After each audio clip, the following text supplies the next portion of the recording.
یہ سارا مضمون میں اس کی صحبت سے سمجھا ہوں، کتابوں سے نہیں سمجھا۔ مجھے کتابیں زبانی یاد تھیں، میں کتابوں کا حافظ تھا، لیکن اللہ کی قسم میں مضمون کتابوں سے نہیں سمجھا، یہ میں اس بندے کی صحبت سے سمجھا کہ اخلاق سیکھنے پڑتے ہیں۔ اخلاق سیکھنے کی چیز ہے، یہ پڑھنے سے نہیں آتے، یہ پڑھانے سے نہیں آتے۔ ممکن ہے بخاری پڑھانے والا بد اخلاقی کے انتہا پر ہو، بخاری پڑھنے والا بد اخلاقی کے انتہا پر ہو، کہ یہ چیز پڑھنے سے نہیں آتی، سیکھنے سے آتی ہے۔ پڑھا، کتابیں زبانی یاد کی، چٹائیوں کے ساتھ سل کے بیٹھ کے پڑھا، نہیں سمجھ میں آئے، ایک ہستی کو دیکھا، ایک اخلاق والے کو دیکھا، اس کے ساتھ چند صبحیں گزری، چند شامیں گزری جو میری زندگی کا سب سے قیمتی اثاثہ ہیں، تو پھر مجھے پتا چلا کہ اخلاق کسے کہتے ہیں، اور اخلاق بھی سیکھنے کی چیز ہے، اور اخلاق ہی انسانیت کا نام ہے۔ بد اخلاقی ہے تو انسانیت نام کی شے کوئی نہیں۔ میرے رب کو زیادہ تسبیحات کی ضرورت نہیں ہے، یوں ممبر پہ بیٹھ کے لمبی تقریروں کی میرے رب کو زیادہ ضرورت نہیں ہے۔ بچھ جاؤ، پٹ جاؤ، مٹ جاؤ، لٹ جاؤ، اور اللہ کے دربار میں اونچا مقام پالو۔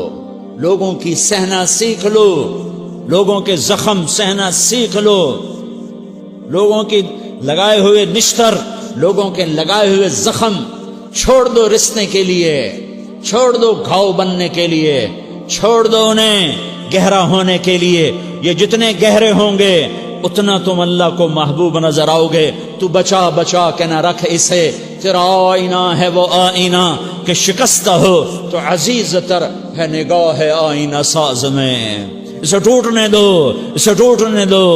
توڑنے والوں کو کہہ دو آ جاؤ ادھر آ ستمگر، ہنر آزمائیں تو تیر آزما، ہم جگر آزمائیں۔ لوگوں کو بولنے دو، عورتوں کو بولنے دو، تم سنتی جاؤ اور سہتی جاؤ اور پیتی جاؤ اور اف نہ کرو اور آہ نہ کرو۔ تم وقت کی رابعہ بصری ہوگی، تم وقت کے جنید بغدادی ہوگے۔ بڑے بڑے مجاہدوں والے اور بڑے بڑے بڑے بڑے عبادات والے، بڑے بڑے عبادات کے قطب مینار، اللہ کی قسم تمہاری گرد نہیں چھو سکتے، تمہاری گرد کو نہیں پا سکتے۔ تمہیں پہنچنا تو کہاں ہے، تمہاری گرد کو بھی نہیں پہنچ سکتے ہیں۔ اگر تم اپنے اخلاق قابو کر لو، اپنی زبان پہ قابو کر لو، لوگوں کی دل آزاری پہ چپ رہنا سیکھ لو، لوگوں کی تکلیف پر چپ رہنا سیکھ لو، اور لوگوں کی بدتمیزی پر چپ رہنا سیکھ لو، اور برے سے اچھا بننا سیکھ لو، برے کے سامنے مسکرانا سیکھ لو، تانے سن کر بھی مسکرانا سیکھ لو، تو تمہیں زیادہ نفلوں کی ضرورت نہیں پڑے گی، تمہیں لمبی لمبی تہجد کی ضرورت نہیں پڑے گی۔ تم وہاں پہنچو گے، تم وہاں پہنچو گے جہاں کوئی نہ پہنچ سکے گا، تم ادھر جاؤ گے جہاں کوئی نہ جا سکے گا، تمہارے مقامات کو کوئی پا نہ سکے گا آخرت میں، نہ دنیا میں نہ آخرت میں۔ اپنے اخلاق بناؤ، اپنی آخرت کو بنانا ہے تو اس نفس کو پاکیزہ کرو۔ یہ نفس پاک ہوتا ہے دو باتوں سے، ایک عبادات سے، ایک اچھے اخلاق سے، اور یہ غلیظ ہوتا ہے، ناپاک ہوتا ہے عبادات کو چھوڑنے سے اور بد اخلاقی کا شکار ہونے سے۔ بد اخلاقی سب سے بڑی غلاظت اور کبیرہ گناہ سب سے بڑی غلاظت ہے، اور عبادات سب سے بڑی خوراک ہے، سب سے بڑی پاکیزگی ہے۔ اچھے اخلاق سب سے بڑی خوراک ہے، سب سے بڑی پاکیزگی ہے۔ گناہوں کا چھوڑ دینا سب سے بڑی طہارت ہے۔ یہ کرو گے اللہ تمہیں چمکائے گا، تمہاری دنیا بھی بنائے گا، تمہاری آخرت بھی بنائے گا۔ یہ اخلاق سیکھنے پڑتے ہیں، عبادات کو سیکھنا پڑتا ہے۔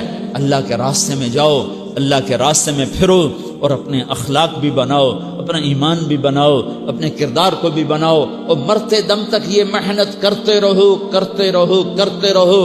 کرتے کرتے موت آ گئی تو جو ادھورا پن ہے اللہ دور کر دے گا، جو ادھورا پن ہے اللہ دور کر دے گا۔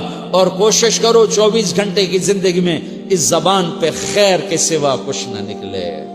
تم بے شک فرض نماز پڑھو تسبیحات مسنونہ پڑھو، تو لمبے ذکر نہ کرو، لمبے قرآن نہ پڑھو، لمبے نفل نہ پڑھو، میری ایک مان لو، یہ زبان پہ قابو پا لو، اس زبان کو بند کرنا سیکھ لو، اسے ہونٹوں تلے، اسے دانتوں تلے دبانا سیکھ لو، یہ ہونٹوں کے در بند کرنا سیکھ لو۔ یہ مدرسے کے طلبہ نظر آ رہے ہیں، ان کو شیطان کوئی دعوت دے گا شراب پیو، ان کو کوئی شیطان دعوت دے گا کہ جوا کھیلو، ان کو دعوت دے گا غیبت کرو، ان کو دعوت دے گا فلاں کی برائی کرو، ان کو دعوت دے گا اس کے عیب ڈھونڈو اور اس کو چسکے لے لے کر بیان کرو۔ یہ اس گناہ کی مار دیتا ہے، اس میں ایسی مار دیتا ہے کہ نمازیں صاف ہو جاتی ہیں، عبادات صاف ہو جاتی ہیں، علم صاف ہو جاتا ہے، تبلیغ صاف ہو جاتی ہے۔ ہمارے استاد مولانا زار شاہ صاحب رحمۃ اللہ علیہ ہمیں فرمایا کرتے تھے، جب وہ کبھی غیبت کی نفرت بٹھاتے تو فرمایا کرتے تھے تم سب سے زیادہ کمائی کرنے والا طبقہ ہو طلبۃ العلم، لیکن ایک بول بول کر ساری کمائی پہ پانی پھیر دیتے ہو۔ تو میرے بھائیوں چاہے دین والے ہو چاہے دنیا والے ہو، مدرسے والے ہو کالج والے ہو، ایک عبادت کو بناؤ، ایک اپنے اخلاق کو بناؤ، تو اللہ تمہارے ساتھ ہے، دنیا بھی تمہاری ہے، آخرت بھی تمہاری ہے۔ اگر اللہ کو ساتھ نہ لیا اور اس نفس کو پاکیزہ نہ کیا تو یہ جہان بھی برباد ہے، اگلا بھی برباد ہے۔ اسے پاک کرنے کی نیت آج سے نیت کرو۔